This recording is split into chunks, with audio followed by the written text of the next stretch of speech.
Hello and welcome to your astrological vibrations for Friday, September 3rd, 2021 by Gaia Blooming. I am Mimi and our energy mantra for today is I heal when I connect to myself holistically, body, mind, spirit, soul, and heart.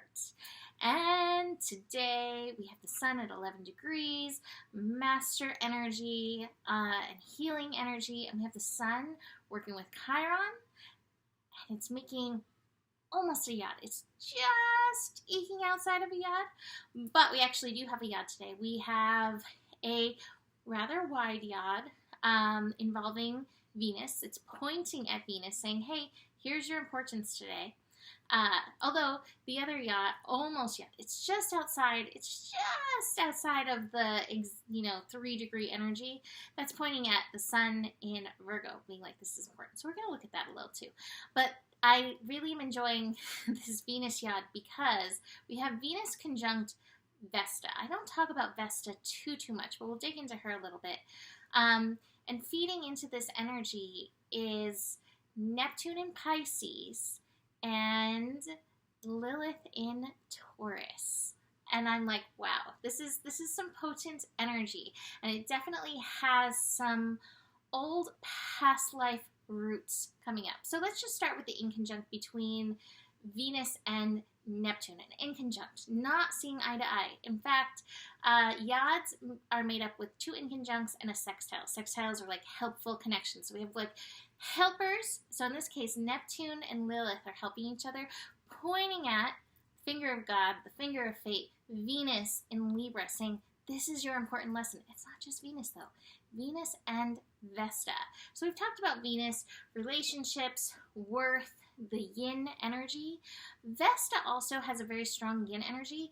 Vesta is invested in you knowing the higher power within yourself, your light, your God, goddess energy, your priest, priestess energy, recognizing the holiness that you are. So I love that we have Vesta and Venus conjunct in this yod because we have Lilith then feeding in.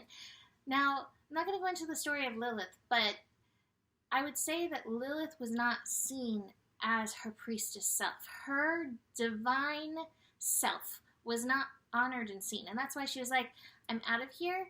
I know who I am, I know my divinity, and I'm going to honor it. So Lilith, holding up Taurus, is really holding a huge worth piece here. And then we have that Neptune energy. And it's funny, because right around Neptune is Pallas, right? It's underneath here. Yeah, Pallas is hanging around right there too. Pallas can represent patriarchal energy, which is very interesting. And that's what I really think is coming up in and through this is this isn't about, like, I don't know. It's not about going into the victim of how awful female or yin, not just female, but yin energy has been treated through the ages. It's not necessarily about that, but recognizing that a lot of us, no matter what you really, sometimes words fail me, no matter what you resonate as a person, the yin in all of us has been stuffed, shot down, held back, and truly it is so needed for balance in ourselves and in our world. And so today is a day where we are releasing some of this yin conditioning and coming back into balance in ourselves. Now, part of that is, like, again, the Lilith energy, knowing your worth, the worth of who you are as you are.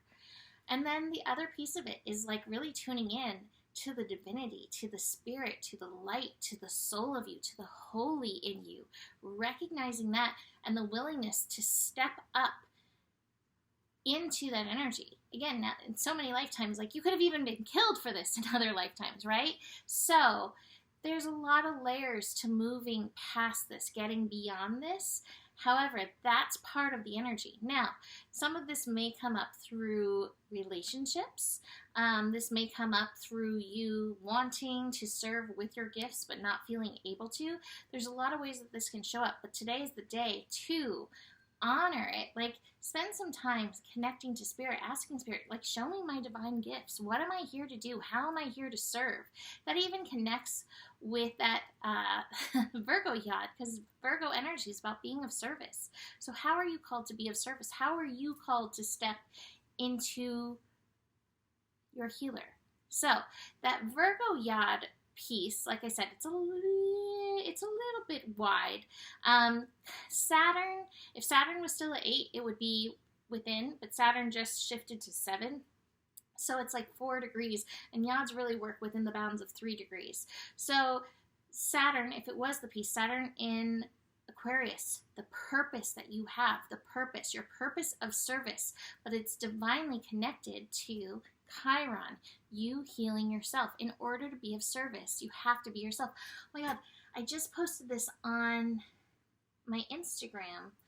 My friend Paige pulled up, she had made meme years ago quoting me, when you truly love yourself, that is when you are of service to the world. That was the essence of the quote in the post. And so this is a call to step up into that. Keep loving yourself where and who you are at right now. And that will help you show up in your divinity and in service and bring so much healing to yourself. So this is a day where there's like a lot of layers going on. Now I have to say, with these inconjuncts, there's a good chance that you may feel triggered through this. Sometimes we come face to face with our wounding. This Sun in conjunct Chiron. Again, the inconjuncts, they're not necessarily easy. Virgo can, no offense to any Virgo at all, because there's so many Virgos I love, and I do not see you ever as a stick of mud. But Virgo in its essence can at times feel like a stick in the mud. And that Chiron in Aries is like, get your stick out of the mud. Who are you really? Be willing to break the bounds. Be willing to break the rules. Whose rules are we following anyway, right? So there may be some discomfort in that as you break the bonds into stepping into yourself. So there's that. Oh, and I love. So here's another piece just to add to all of it. We have the moon shifting into Leo early in the morning, 8:58 a.m. Pacific time, moon in Leo. So this is bringing us deep into the dark of the moon. We're in prep for new moon on Monday. But this dark of the moon in Leo, it's going to bring up ego stuff. A lot of times our ego is one of those layers that we have to like work through in order to completely embrace ourselves. And it can also bring up wounds from our inner child. These wounds can be around our divinity. These wounds can be around our worth. These wounds can be around like the fullness of who we are. So we are breaking through in so many ways. And I think all these cards are so good. All these cards are so good. There may be this instance, this isolation. You see these tears. These tears are what are breaking out of this ice. And it's going to take a lot of courage, the light of your heart to help you break through, and also the power of your vision. So being able to hold your vision and not letting the mind get super in the way. I do love the moon is connecting to Mercury. And so our mind, watch your mind. Your mind can be really supportive today, but it may also like try to talk you out of things. So watch that. Watch the pendulum swing between like, I'm awesome. Ooh, I don't really know about that. Like, that's not going to be so acceptable. Watch for that penduluming happening. Moon also working with Saturn. That's going to be late in the evening. But watch for the shoulds, because again, the shoulds are one of the things that can keep us from fully accessing the wholeness of who we are. And that's what today's energy is really bringing us into. So I was going to try to make a short scope. So I guess this is what short is right now. So you can book a reading with me. Please email me, mimiclark@gmail.com. Besides that, the better it gets, the better it gets. There's more than enough love in the world for you. You have the power, and stay curious. Namaste.